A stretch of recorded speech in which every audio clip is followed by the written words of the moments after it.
Hi, this is Matthew Park with the YLOC. This is the 7th grade Lesson 1 Math Preview video. Let's get started with number 1. Irene paid $14.20 for 4 kilograms of strawberries. What was his price of 1 kilogram of strawberries? Well, if we know that for 4 kilograms of strawberries, it costs $14.20, to find the price of 1 kilogram of strawberries, all we need to do is divide the price of 4 kilograms of strawberries by 4. So we end up getting a pretty simple division problem, and solving this will get us the price of 1 kilogram of strawberries. So we go ahead and solve this. Make sure to bring up your decimal point into your answer.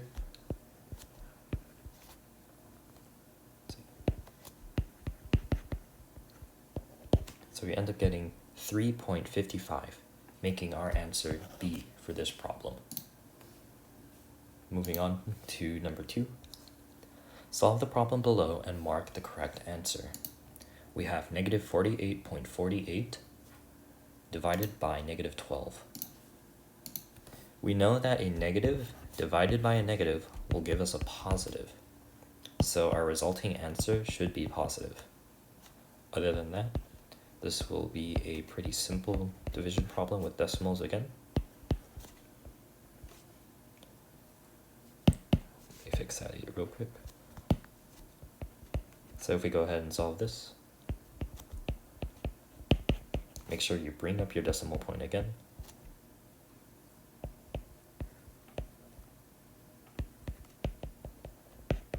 So we end up getting 4.04, and we know it's positive 4.04 because we divided a negative by a negative. So that makes our answer C. Let's move on. Let's go ahead and look at number 5. Solve the problem below and mark the correct answer. 24 divided by 16 equals... Well, for this one, we'll end up having to extend our answer by creating a decimal point. So I'll show you what that means. If we were to solve this normally, we would end up getting 8 and just be stuck there. But we want to go into the decimal points if you look at our multiple choice answers. So what we can do is add a decimal point right there, and then add a 0. So then we add 5. We end up getting 1.5 for our answer, making it D. Scroll up here. Let's look back at number 4. The area of a rectangular parking lot is 610 yards squared. The length of the parking lot is 25 yards. How wide is the parking lot in yards? So let's go ahead and draw a picture for this problem. We know that the inside area, that would be 610 yards squared. So that would be our area. And we know that the length of the parking lot, let's say this is the length, is 25 yards.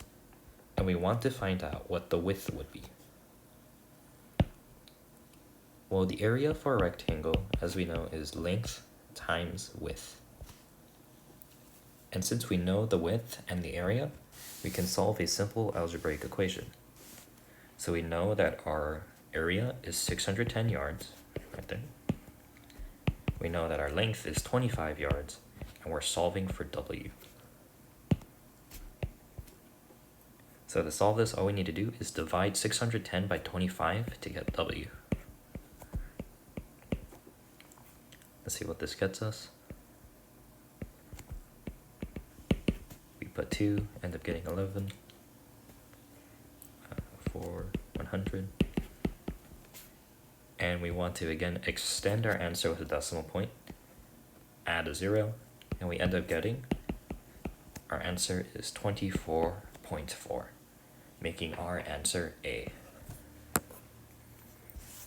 You can try the rest on your own. For these, find the slope of the line that passes through the points. Well, to find the slope of a line, we have a formula for that. The slope of a line, also known as m, is equal to y2 minus y1 over x2 minus x1. You might be confused on what y2 and y1 and x2 and x1 are. All they are is two sets of coordinates, and you just subtract them together. So let's look at number 1, for example. We're given two coordinates, -2, comma -1, if we look there, and we have 4, 5. If we were to rewrite these in terms of y2, y1, x2, and x1, we would get that, say, let's call this one coordinate number 1, and let's call this one coordinate number 2. If we were to write that, we would get x1, comma y1, and this would become x2, comma y2.